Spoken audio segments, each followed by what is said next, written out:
At ito na yung part 2 after 99 years. Sobrang tagal. Sorry naman. Ito yung mga tornilyo nilagay ko dun sa karton para kung sakaling magdi-DIY kayo, hindi kayo maliligaw. Tapos ito, napakita ko yung Dremel. Panlinis natin ng mga tornilyo. At ito na yung transmission gearings. Bali, magpapalit tayo nito. Ay, kubit ko na nga yung stock eh. Eh, papalitan pala sabi ni sir, yung may-ari. Ito na order rin niya sa Shopee. Mas mura siya compare sa mga binebenta kong LHK. Ayan. Ayan yung tatak niya. Ito na yung crankcase. Naigabit ko na yung gearings. Ayan. Nilinis-linis na natin. Tapos ito na yung center stand niya. Pina-powder ni sir. Ganda. Color black. Palit na rin tayo ng bagong shafting. Ito yung luma niya. Kinakalawang na. Tsaka na-deform na eh. Siyempre pagtagal yan talagang nasisira. Palitan na natin yan. At ito rin yung crankcase cover. Powder coated na rin ng black. Ayan. Angas. Parang brand new. Ayan. Naitindig na natin.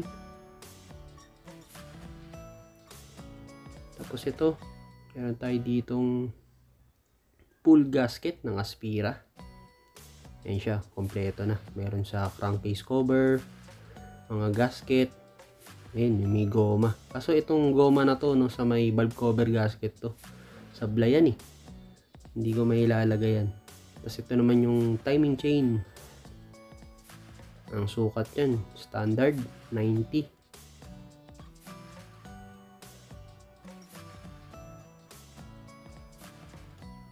Ayan, nahimay-himay ko na. Bali full gasket yan isang set na yan. Kasama na yung mga o-ring. Ayan yung pinapakita ko dun sa strainer. May o-ring yan dun sa takip. Ayan. Tapos ito namang malaki. Dun naman sa yung takip sa may oil pump. Yun. Tapos ito. Dun naman sa dipstick. Ayan. Tuturo ko dyan. Kompleto rin siya. May may valve seal. Ayan yung gasket. Pati yung sa gearings niya, ito yung sa manifold. Tapos ito sa tensioner. Kompleto. Ayan. Napakita ko dyan yung mga tornilyo. Medyo pinakintab na rin natin yan para matanggal yung mga mancha-mancha. Sarap din na ito magtanggal ng libag-libag. Panoorin nyo. Bali, binabalahan ko siya ng ganyan. Yung mini wire brush. Yan. Tanggal yan. Wala kayong magawa. Pwede yan gawin yung libangan. Kikintab yung makina nyo dyan. Mas maganda kasi kung pati yung mga ulo ng tornilyo malinis. Para walang bahid ng dumi pag sinalpak. Para as in brand new, diba? Or kung gusto nyo, palitan nyo rin ng mga white bolts. Pwede naman, nasa inyo naman yun. Pero si sir kasi inaano niya yung pagka-original. Kaya itong mga lumang bolts pa rin yung gamit. Yan, nilinis lang natin. Dito na tayo sa stator side. Nakabit na natin stator. Ayan. Ayan yung lock. Tinuturo ko. Binili natin siya ng bagong lock. Medyo mahirap na rin ikabit yung luma pag natanggal na. Kasi ito yung washer nya. Tapos susuksok natin ganyan. Tapos bubukayin.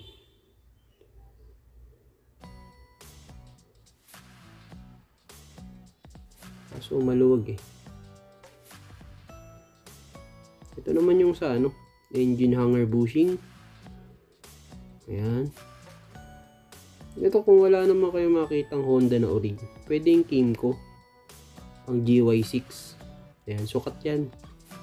Mas mura-mura pa to kaysa sa Honda. Saka quality rin yan. Kymco gawa yan. Taiwan yan.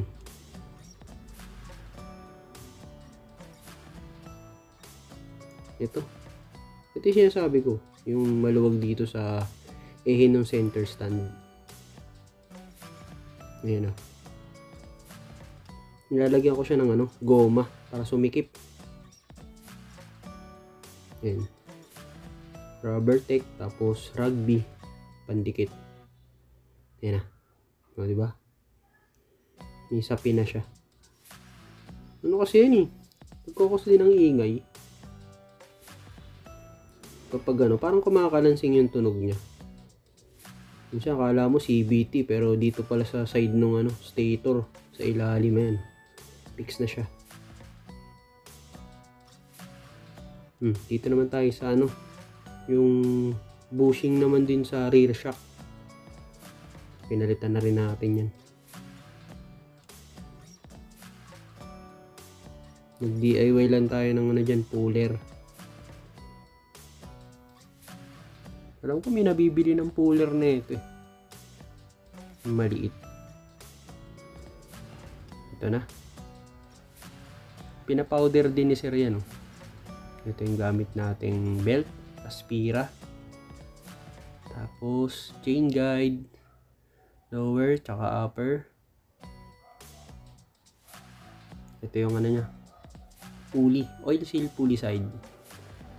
Ito yung nut. Tapos yun, mga pinapowder ni Sir, yung engine hanger, yung side stand, saka yung magneto. Kulit ng kulay eh, no? Tsaka ano yan, pinalighten na ni Sir yan. Racing na. Dala na rin si Sir ng langis. Petron.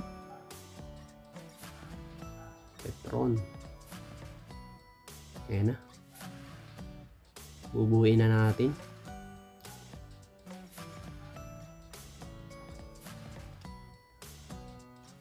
Dito na tayo sa head. Ayan.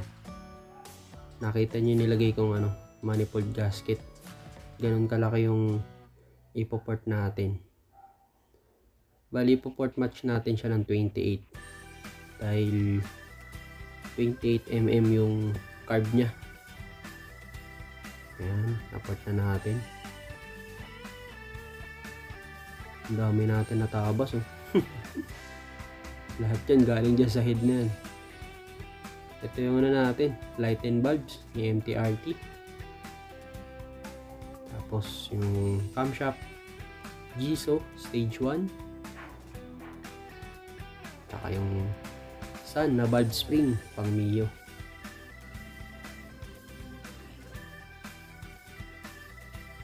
Salpakan na natin yan.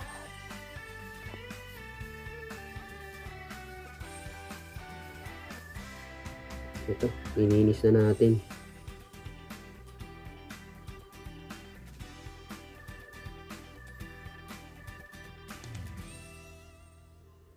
Bali yan, nilaping ko na rin siya.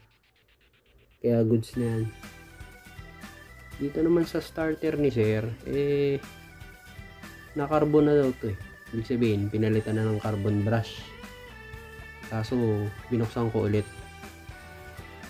Hindi maganda yung carbon brush na ginamit eh. Saka yung pinaka holder niya may tama na, kaya sabi ko palitan ko na lang ulit. Ayun na, buo na siya. Ito na, na-recarbon na natin. Testing natin kung gumagana. Ayan yung gamit natin battery, OB battery. Ayan, nakita nyo naman, malakas na siya. At ito, nakabit na natin yung MIBI 28mm na round slide, pati yung B-Pro na manifold. Ito yung luma nya. May problema tayo dito sa bagong manifold, no? Ito, yung tinuturo ko na yan, Yan yung sa vacuum para bumagsak yung sa gas. Yung sa B-Pro wala. Kaya lalagyan natin siya. Okay, ito. Nakakuha tayo ng tanso. Bubutas tayo dyan, tapos titikit natin yun. So, yun. Abangan nyo ulit yung part 3.